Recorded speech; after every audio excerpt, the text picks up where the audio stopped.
가지고 누더기를 벗고 왕의 예복으로, 누더기를 벗고 왕의 예복으로라는 말씀으로 함께 말씀을 전하고 은혜 받는 시간 갖기를 원합니다. 마크 트웨인이 지은 왕자와 거지라는 소설을 잘 아실 겁니다. 그죠? 어느 날 우연히 한 계기로 얼굴이 똑같이 생긴 왕자 에드워드와 거지 소년 톰 캔디가 옷을 바꿔 입게 되죠. 이유는 그 왕자가 밖에 나가고 싶어서요. 다른 이유 없습니다. 그냥 나가고 싶은데 궁에서 나갈 수가 없으니까 우연히 똑같이 생긴 거지를 보고, 야, 네가 왕자해라. 나 좀 밖에 나갔다 올게. 그러고 밖으로 나가는 거죠. 그래서 하루아침에 누더기를 벗고 화려한 왕의 예복을 입게 된 톰 캔디는 영국의 왕세자로 궁궐의 모든 영화를 누립니다. 신분이 완전히 뒤바뀐 거죠. 그런데 소설 속에서 아주 흥미롭고 뼈있는 장면이 하나 등장합니다. 톰 캔디가 왕의 집무실에서 영국 왕실의 절대적인 권위를 상징하는 국세, 이 국세 안에는 모든 게 되는 거잖아요. 그죠? 그 국세를 발견합니다. 온 나라를 다스리는 어마어마한 권력이 담긴 도장입니다. 그런데 평생을 빈민가에서 거지로 살았던 이 소녀는 국세가 뭐 하는 건지 모르죠. 그래서 어떻게 쓰죠? 호둑 가는데요. 그냥 이거 외에는 뭐 이게 딱 좋으니까 그러고 있는 겁니다. 이 장면이 시사하는 바는 뭐냐 하면 신분이 바뀌고 겉옷이 바뀌고 하루아침에 이런 일들이 일어날 수는 있습니다. 그런데 그 신분에 걸맞는 삶의 방식 그리고 가치관, 이것은 바뀌지 않는다는 거죠. 그냥 자기가 살던 데 익숙한 방식으로 생각했기 때문에 국세가 뭔지 물어봐도 되는데 물어보지 않죠. 그냥 눈에 보이는 먹는 것, 이것이 급하니까 눈에 보는 그걸로 그냥 깨는 거예요. 몸에는 왕의 예복을 입고 있지만 생각과 습관은 여전히 빈민가의 거지로 남아있다면, 만약에 그가 왕이 된다면 통치가 가능하겠습니까? 통치가 불가능하겠죠. 우리는 지난 에베소서 강해들을 통해 가슴 벅찬 하늘의 진리, 정말 하늘의 복음이 우리에게 어떻게 임해졌는지를 나누었습니다. 우리는 본질상 진노의 자녀였죠. 은혜로 구원받아 이제는 진노의 자녀가 아니라 하나님의 걸작품, 하나님의 대리 통치자가 되었습니다. 믿으십니까? 우리 안에는 그리스도께서 주인으로 계십니다. 이제는 죄와 사망이 나의 주인이 아니라 예수님이 주인이시죠. 성령께서 우리를 하나 되게 하셨고 각자 그리스도의 몸을 세울 영광스러운 은사가 주어졌죠. 각자에게 재능을 하나님이 다 주셨습니다. 그리고 은사까지 허락하셨습니다. 우리의 영적 신분은 완벽하게 왕의 자녀, 예수님의 뒤를 쫓아 그 일들을 감당할 신분이 주어진 거죠. 그런데 오늘 본문에 이르러 사도 바울은 매우 날카롭고 현실적인 진단을 내리는 겁니다. 너희가 왕의 옷을 입고 누더기를 걸친 채 살아간다면 이 거지가 옥새를 가지고 호두 깎기를 하는 이 삶을 면하지 못한다라는 거죠. 왕의 신분인데 우리가 옛 생활 방식대로 살아가면 하나님의 대리 통치자로서의 그 역할을 감당할 수 없다라고 말하고 있는 겁니다. 그래서 오늘 본문인 에베소서 4장 17절부터 32절까지의 말씀은 세상의 가치관이라는 옛 습관, 옛 모습을 벗어버리고 언약 백성으로 하나님께서 예수님으로 말미암아 입혀주신 새 사람의 옷을 어떻게 입혀야 하는지, 그것을 어떻게 입어야 하는지 확인하고 그 삶으로 나아갈 수 있는 복된 시간이 될 수 있기를 축복합니다. 그래서 먼저 우리가 벗어버려야 할 것, 옛사람의 실체를 우리가 먼저 확인해 봐야 합니다. 17절에 이렇게 기록하고 있죠. 그러므로 내가 이것을 말하며 주 안에서 증언하노니 이제부터 너희는 이방인의 그 마음에 허망한 것으로 행함같이 행하지 말라. 즉 이방인, 우리가 옛날에 있었던 그 모습, 그 허망함을 쫓지 말아라 라고 말하는 거죠. 바울은 하나님 없는 세상의 삶을 한 단어로 말합니다. 그게 뭐냐면 허망함, 헛된 것이라는 거죠. 이것은 단지 인생의 허무하다는 감정의 표현이 아닙니다. 목적지가 없는 배처럼 아무리 열심히 눈을 저어도 결국 무가치하고 의미 없는 곳에 도달하는 방향 상실한 배, 이것을 허무함이라 말하는 거죠. 세상은 속도가 중요해요. 그죠? 속도를 못 쫓아가면 뒤처지게 돼요. 그런데 기억하십시오. 우리에게는 속도가 중요한 게 아니라 방향이 중요합니다. 열심히 달려가는데 여기가 아닌 게 그럼 어떻게 돼요? 돌아가야 돼요. 온 만큼 돌아가는 시간이 훨씬 더 많습니다. 아십니까? 세상은 빨리 가면 돼요. 그리고 방향이 정해져 있어요. 그런데 우리는 세상과 같은 방향으로 나가지 않는다는 사실을 기억하셔야 됩니다. 그리고 그 사실을 우리가 몸소 알아야 되죠. 왜 이게 중요하냐면 우리의 옛 모습은 세상과 똑같은 방향으로 달려가기를 원하거든요. 그리고 그 방향으로 가는데 익숙합니다. 그래서 내가 방심하는 그 순간 내 몸이, 내 삶의 습관이 이미 그리로 가고, 그래서 아차하는 순간 그들보다 더 빨리 갈 수도 있는 거죠. 그리고 그게 맞는 것처럼 착각하기 쉽다는 겁니다. 그런데 그렇게 되면 허망함, 목적지 없는, 방향 없는 그런 삶을 살아가게 된다는 거죠. 그래서 사람들을, 우리가 세상 사람들 보면 알 겁니다. 밤늦게까지 경쟁하고 스펙을 열심히 쌓아요. 그리고 열심히 노력해서 얻는 부.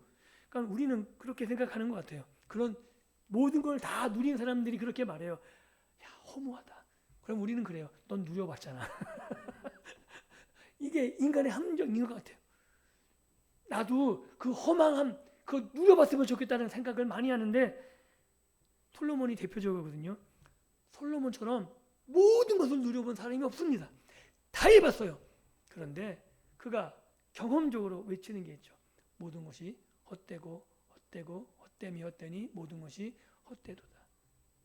그런데 인간은 그 헛됨도 내가 누려보고 그 말을 하기를 원해요. 근데 성경은 뭐라 그러냐면 그러면 늦었다는 거예요. 여기서 허무함이 방향을 잃은 거라면 방탕함은 그 허망함에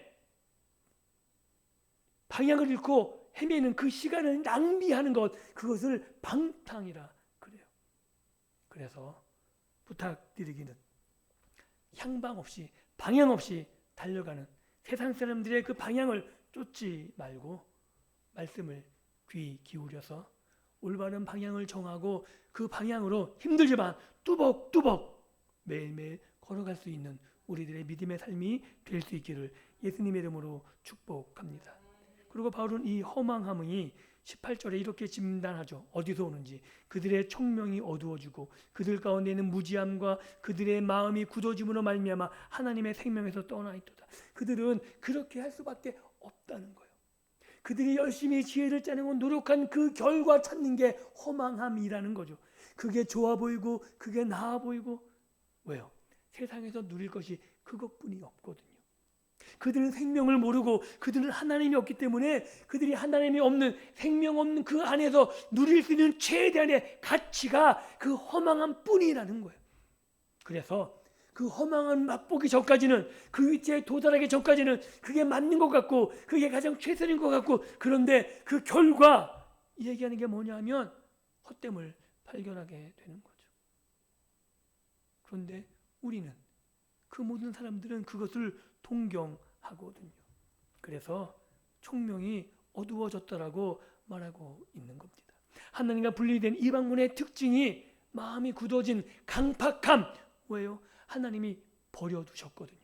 우리가 여기 나오는 있는 거 우리가 깨달아서가 아니라 하나님이 우리의 마음을 부드럽게 하셨기 때문이라고 말하고 있는 겁니다. 내가 여기 있는 제가 설교를 잘해서도 아니에요. 여러분들에게 하나님이, 성령이 그 마음을 부드럽게 하셔서 쉬고 싶으시죠? 안 그러세요?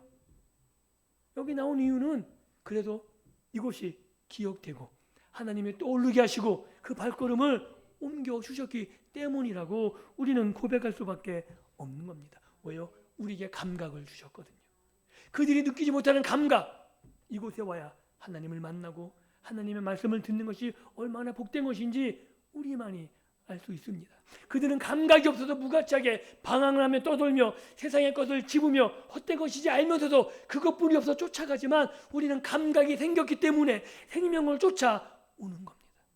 그게 하나님의 은혜라고 말하는 것이고, 이곳에 왔다는 것 자체가 우리가 영적인 마비 상태를 벗어나 하나님이 우리에게 생명을 허락하셨다는 증거를 나타내고 있다는 거죠.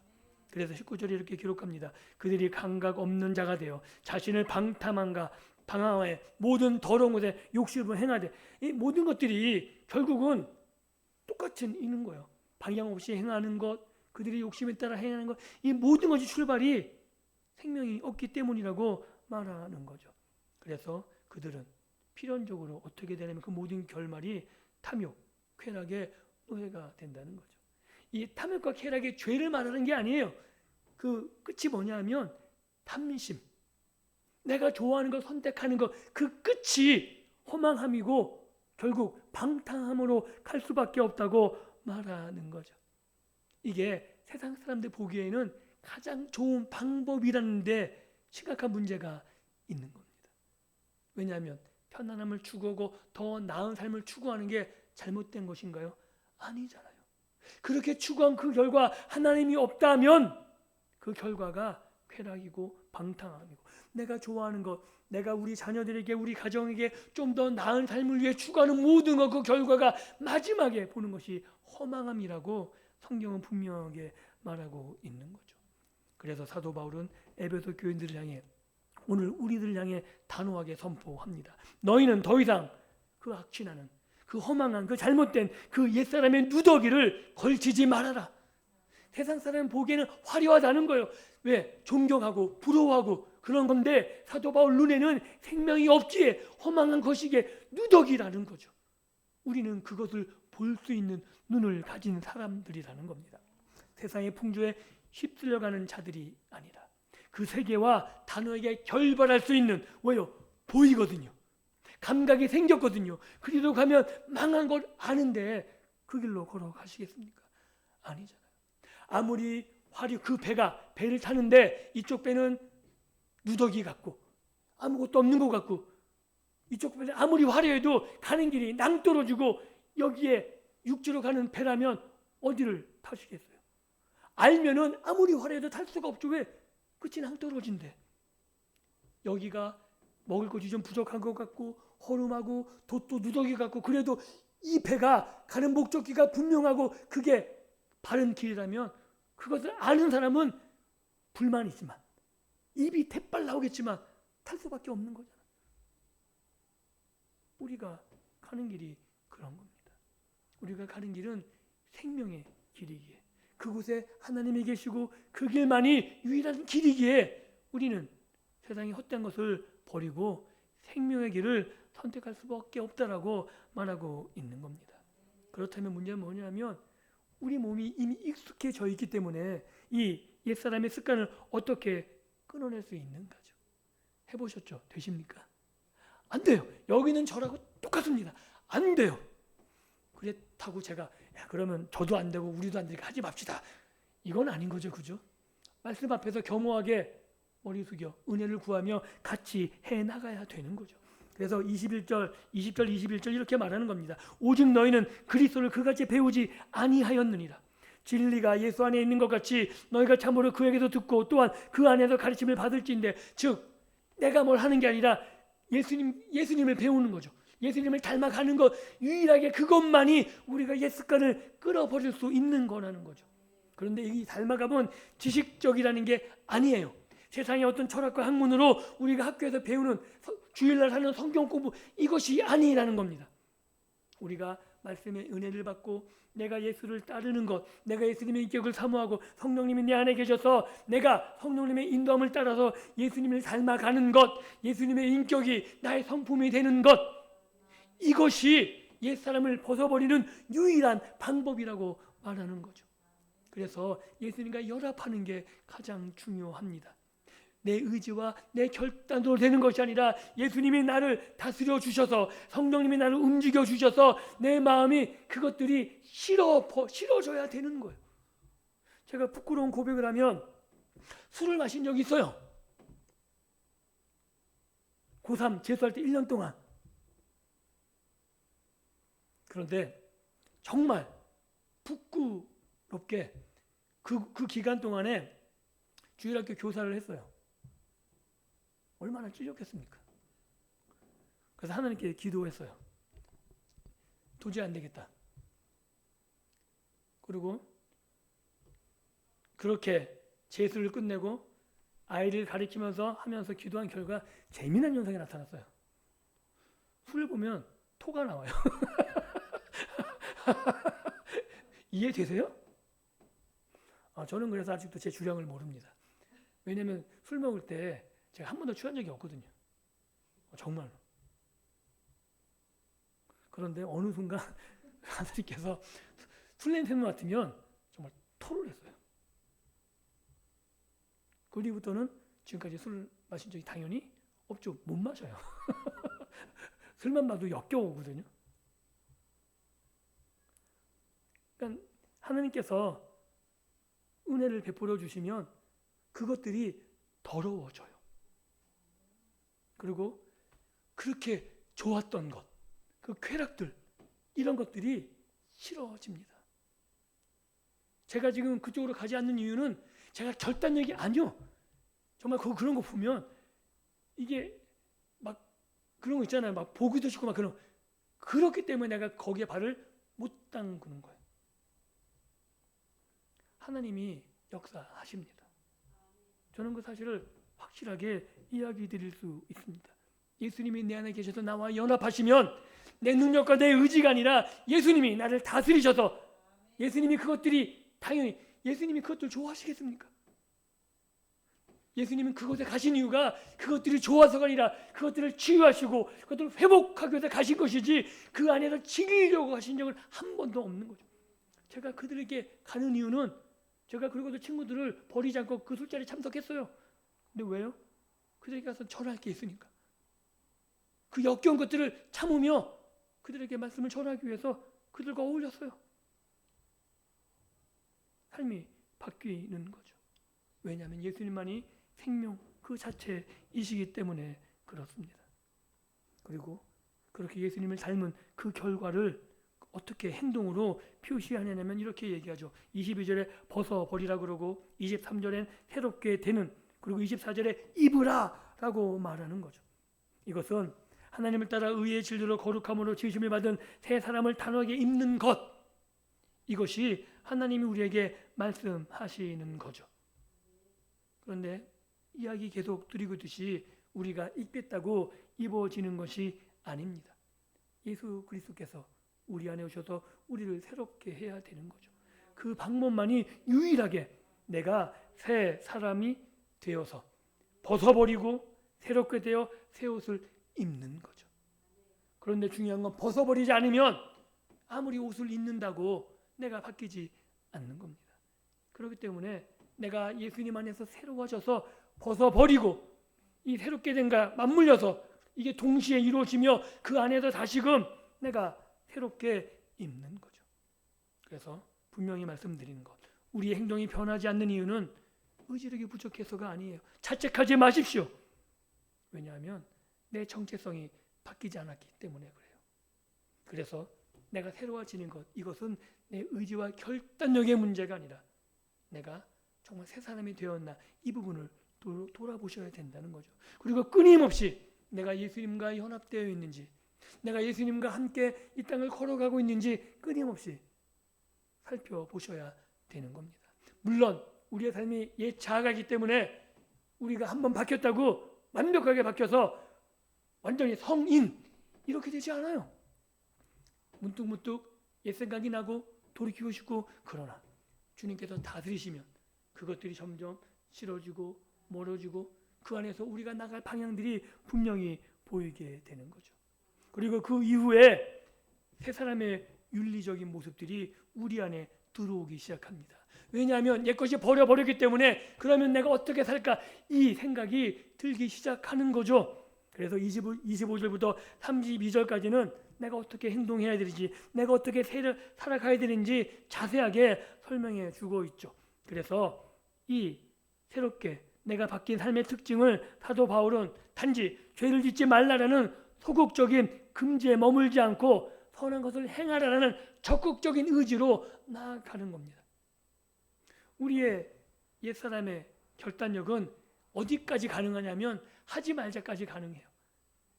그나마 참아서 내가 의지를 내서 할 수 있는 게 악을 짓지 말자. 그런데 우리가 새롭게 바뀌게 되면, 우리의 정체성이 바뀌게 되면 죄를 짓지 않는 것에서 멈추는 것이 아니라 죄를 짓지 않는 이유가 있는 거죠. 선을 행하기 위해서. 우리의 방향성은 분명하다는 겁니다. 그래서 그 방향이 25절에 이렇게 나와요. 거짓을 버리고 참된 것을 말하고. 그러니까 내 삶에서 거짓을 버려주는 이유는 단지 거짓을 꾹 참는 게 아니고 참된 것을 말하기 위해서 거짓이 필요 없는 거죠. 그리고 분을 내어도 분을 낼 수 있다는 거예요. 그런데 그것이 죄까지 가지 않는 인내를 하는 이유가 그냥 내 성품이 아니라 내가 더 이상 죄를 짓지 않는 것으로 나아가기 위해서. 그리고 28절에 보면 도둑질하지 말고 수고하여 선을 행하는 것. 이렇게 계속해서 한 걸음 한 걸음 더 나가게 되는 거죠. 그리고 29절에 이렇게 말합니다. 한 걸음 더 나가 더러운 말은 버리고 덕을 세우는 선한 말을 하라고 합니다. 우리의 인격 자체가 놀랍게도 어디서 초점이 맞춰지냐 하면 언어에 초점이 맞춰지는 거죠. 그러니까 가장 바꾸기 힘든 게 언어입니다. 언어가 바뀌어지면 행동이 바뀝니다. 아십니까? 행동이 바뀌면 언어가 바뀌는데 이게 연동되거든요. 그런데 언어 먼저 바뀌기가 훨씬 더 어렵습니다. 이런 걸 권하기가 참 어려운데 집에 가서 화난 척 해보십시오. 진짜 화납니다. 화난 척 하면 화가 나요. 험한 말을 하면 험한 행동이 나와요. 아무리 화가 나도 고운 말을 써보십시오. 화가 누그러집니다. 되게 신기한 현상이 벌어져요.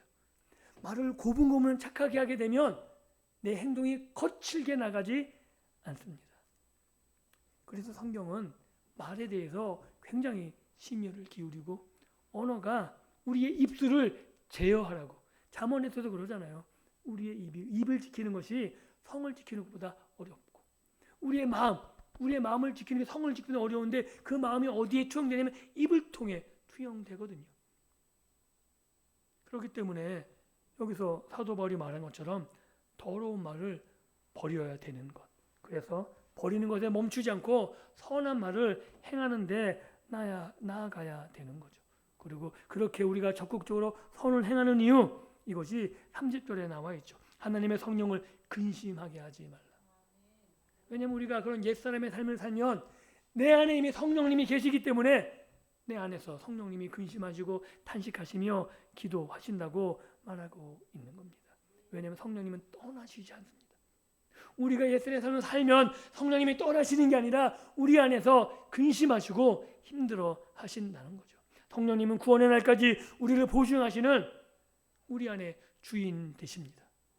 성령님은 절대 손님이 아니시기 때문에.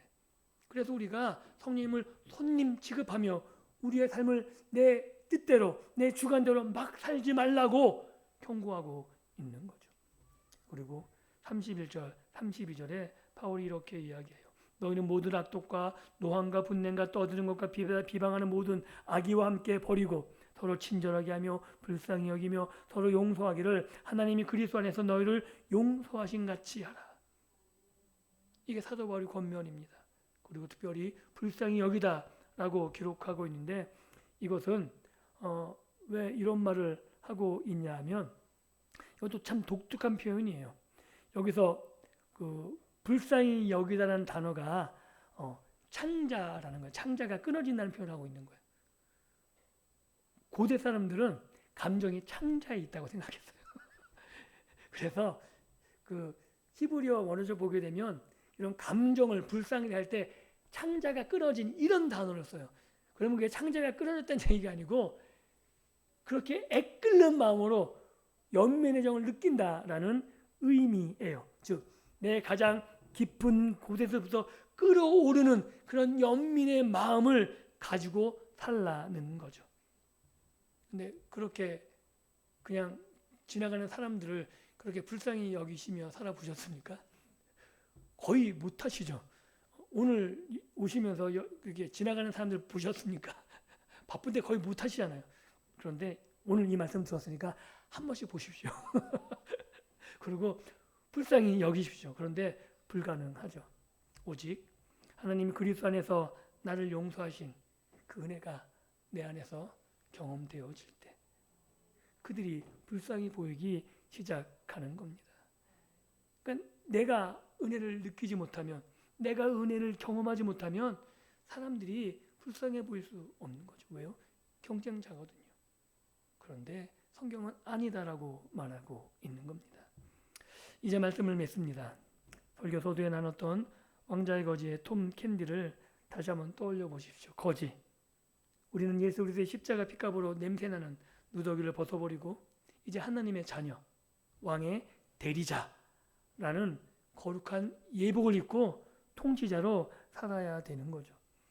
우리가 인정하지 않아도 우리 손에는 세상을 치유할 수 있는 권세가 붙들려져 있습니다. 믿으십니까? 성령님이 우리 안에 계셔서 우리를 통해 다스리십니다. 우리만이 세상을 올바르게 하나님 뜻대로 다스릴 수 있습니다. 이 사실을 믿을 수 있기를, 그리고 이 믿음을 가지고 세상을 치유하며 다스려 나갈 수 있기를 예수님의 이름으로 축복합니다. 그런데 오늘 일상이 그렇지 못하는 이유는 세상과 똑같은 삶의 방향성을 갖고 있는 거죠. 그렇다면 우리는 낭비하는 삶을 살고 있는 거고 우리의 삶이 방탕하다고 말하고 있는 거죠. 그리고 그러한 삶은 성령님을 근심하게 하는 겁니다. 그래서 힘들고 어려울지라도 우리는 감각이 있는 자, 하나님 우리에게 생명을 주셨고 우리가 어디로 가야 되는지 방향을 알고 있기 때문에 힘들고 어렵지만 그 길을 믿음으로 뚜벅뚜벅 걸어가셔서 성령님이 근심하는 것이 아니라 성령님의 위로와 성령님의 은혜를 풍성히 누리며 그 안에서 위로, 오히려 세상을 치유하며 살아갈 수 있는, 세상에 감당하지 못하는 사람들로 살아가셨으면 좋겠습니다. 우리가 새로워지고 그 새로움을 가지고 세상을 새롭게 해야 되는 거죠. 그래서 이번 오늘 이 예배당을 나가시고 다시 맞이하는 주일 동안 우리의 가정과 우리의 일터에서 오늘 말씀을 드린 대로 새 사람을 입고 예수님의 거룩하심을 입고 거기에 걸맞는 믿음의 삶을 살아갈 수 있기를 예수님의 이름으로 축복합니다. 그것이 전도예요. 굳이 말을 하시면 더 좋고요. 안 하셔도 아는 거예요. 우리 입술에서 정말 예수님의 은혜를 내가 절절하게 경험하며 내가 말씀의 경험이 있고 내가 하나님의 은혜를 충분히 누리면 그게 삶에서 나오게 되는 겁니다. 그 행복함이 우리의 삶에서 우리의 가정에서 뿜어져 나올 수 있기를 다시 한번 예수님의 이름으로 축복합니다. 그러면 남을 속일 이유가 없는 거죠. 남을 질투하거나 부러워할 이유가 없는 거예요. 그들이 불쌍하기 때문에 베풀고 나눌 수가 있는 거죠. 그들을 위해서 위로하고 덕을 세우며 함께 해나갈 수 있는 여유 있고 힘 있는 삶이 되는 겁니다. 그래서 오늘 우리가 이 말씀을 통해서 예수 그리스도의 장성한 분량을 닮아갈 수 있는 거룩한 삶을 살아갈 수 있는, 그리고 세상이 우리 믿음의 삶을 통해서 보이지 않는 하나님의 나라를 경험하고 정말 예수님이 다스리신다면 이런 거구나라는 사실을 우리 성산교회 믿음의 권속들의 삶을 통해서 경험하고 목격하고 하나님을 찬양하는 그런 믿음의 복된 삶을 살아갈 수 있기를 다시 한번 예수님의 이름으로 축복합니다. 기도합니다.